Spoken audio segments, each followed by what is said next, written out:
histórico. Es el filósofo italiano Augusto del Noce quien mejor ha estudiado esta táctica. A través de la transfiguración mítica, explica, el concepto de fascismo se amplió lo más posible, de forma que cualquiera podía ser acusado de fascista.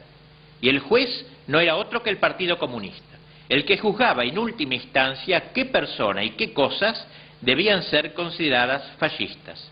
Y así, a toda forma de autoridad y de represión se la interpretó como expresión de fascismo, de espíritu represivo y autoritario. Se identificó fascismo con represión, pero luego se entendió la represión de forma que englobase todos los valores afirmados por la tradición, incluidos los 10 mandamientos. Y así se realizó la caza al fascista con la ayuda de todos los medios de comunicación. Gracias al dominio cultural, hoy ya no se hacen necesarios los campos de concentración para los adversarios lúcidos del marxismo. Ya no será necesario emplear el terror físico contra los disidentes intelectuales de la nueva cosmovisión, de la nueva hegemonía. Bastará su marginación moral. Como bien dice Del Noce, la así llamada evolución democrática del comunismo consiste en el paso del terror físico a la marginación moral. Pero no habrá que limitarse solamente al desprestigio de la clase hegemónica. Será preciso dirigirse también a las masas. Aunque Gramsci sea algo elitista, como hemos podido observar, sin embargo no olvida las masas. Los intelectuales del proletariado, como él dice, y el partido como intelectual colectivo, deberán tener muy en cuenta todo lo que haya de positivo en el modo de pensar del pueblo, el núcleo sano del sentido común, y a partir de allí difundir la concepción materialista de la vida. Ya hemos visto cómo Gramsci, más inteligente que muchos materialistas, sabía perfectamente que en el cristianismo se valora no poco la materia, según se advierte, por ejemplo, en el campo de los sacramentos, como explicamos. Habrá, pues, que partir de ese materialismo enseñado por la Iglesia a los cristianos para materializar el sentido de su vida, para inmanentizar el sentido de su vida, ilustrando todo con el materialismo, incluidas las acciones más banales, las consideraciones más elementales de la gente sencilla. Gramsci no desdeña el potencial transformador que pueden representar las clases populares si se logra introducir en el modo de vida del pueblo y en sus intereses inmediatos la concepción marxista del mundo, se estará resquebrajando eficazmente la actual sociedad civil. Hasta acá la tarea del desmontaje, en la cual Gramsci se ha explayado más ampliamente porque, estando en la cárcel de Mussolini, más podía planear este tema del desmontaje que del ulterior montaje. Sin embargo, algo dice del montaje ulterior. El socavamiento de las instituciones que ha patrocinado, esas instituciones que integran la sociedad civil, prepara un vaciamiento de ideas también. Pero cuidado, dice Gramsci, cuidado con dejar a la sociedad sin ideas. No vaya a ser que aparezca un dictador. Inmediatamente el vacío habrá de ser llenado por los hombres de la nueva fe, de la fe en la mística de la revolución. Como escribe un comentarista de nuestro autor, mientras por todas partes los marxistas critican el confesionalismo, ellos preparan una especie de confesionalismo ateo, primero elevando al rango de cosa sagrada el advenimiento de una democracia de la que ellos serían los inspiradores populares, en definitiva una reedición del viejo Vox Populi, Vox Dei, con una fe dejada en la ambigüedad para atraer a los que por diversas razones profesan ya una fe ambigua.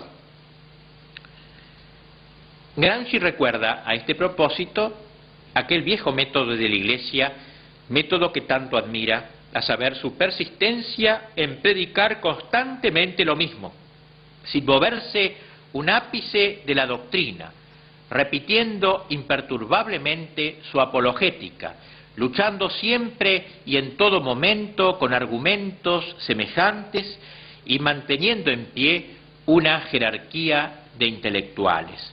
Los marxistas, dice Gramsci, tenemos mucho que aprender de semejante método, no cansarnos nunca de recurrir a los mismos argumentos, si bien podemos variar literariamente su forma. La repetición es el medio más didáctico para influir sobre la mentalidad popular, y ello se puede realizar sobre todo a través de los medios de comunicación. Uno de los modos más eficaces para lograr este fin es el de irse adueñando lenta y progresivamente de los órganos de la cultura, escuelas, universidades, prensa, etcétera, para desde allí difundir incansablemente, repetitivamente, la nueva cosmovisión hasta que ésta se haga piel en el pueblo, se convierta en el modo de pensar común y natural de las masas. Para ello también la conveniencia de crear un nuevo folclore. Gramsci asignaba gran importancia al folclore en orden a crear un nuevo modo de pensar en las masas. Una actividad de esta clase, dice, realizada en profundidad, correspondería en el plano intelectual a lo que ha sido la reforma en los países protestantes, porque como ustedes saben, Lutero también propagó, más que Lutero, sus seguidores propagaron el protestantismo en base a cantos que la gente aprendía y así les iban enseñando las doctrinas luteranas, protestantes. Gramsci dice que a imitación de la Reforma, a imitación de los luteranos, debemos nosotros, los marxistas, también a través del folclore, inducir este nuevo modo de pensar, de modo que la gente repite y repite y repita siempre de nuevo las mismas ideas inmanentistas, antitradicionalistas, de modo que se acaben por hacerse piel en el pueblo.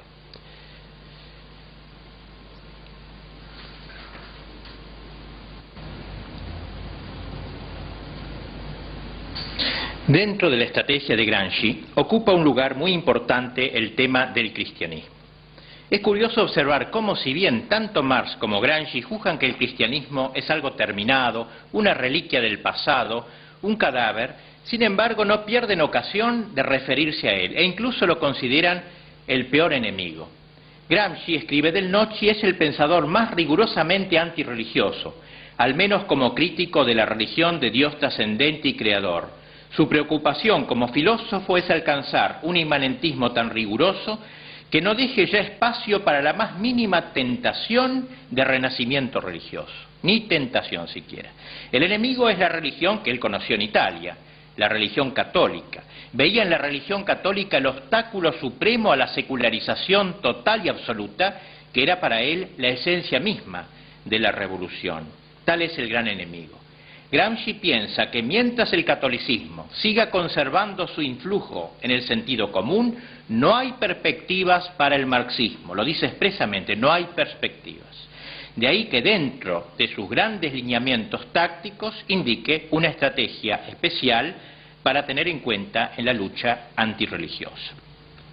No es que Gramsci ignore las realizaciones a que ha dado lugar el cristianismo, su desarrollo histórico, sus tareas universitarias, etc. Gramsci está lejos de esa actitud ciega del marxista fanático, del materialista idólatra, que voluntariamente se obstina en desconocer todo eso, incapacitándose así para trabajar con verdadera eficacia en la erradicación de la religión. El cristianismo, guste o no guste, es una realidad histórica, afirma Gramsci. No se trata de negarlo, porque es bien real. No se trata de ridiculizarlo, porque no tiene en sí nada de ridículo. Al contrario, ha representado un exitoso esfuerzo histórico. Se trata de hacer entender que todo aquello por lo que han luchado y en lo que han creído los cristianos no es más que una versión utópica e ilusoria de necesidades, intereses y aspiraciones reales. El marxismo recogerá esas necesidades, intereses y aspiraciones, mantendrá, por así decirlo, esas necesidades, intereses y aspiraciones, pero haciéndole sufrir una transformación radical. Las recogerá, pero inmanentizándolas. ¿Buscan ustedes un paraíso?, les dirá el marxista a los cristianos. Lo tendrán, nosotros se lo daremos, pero no allá, en el más allá, se lo daremos en la tierra. El paraíso sí,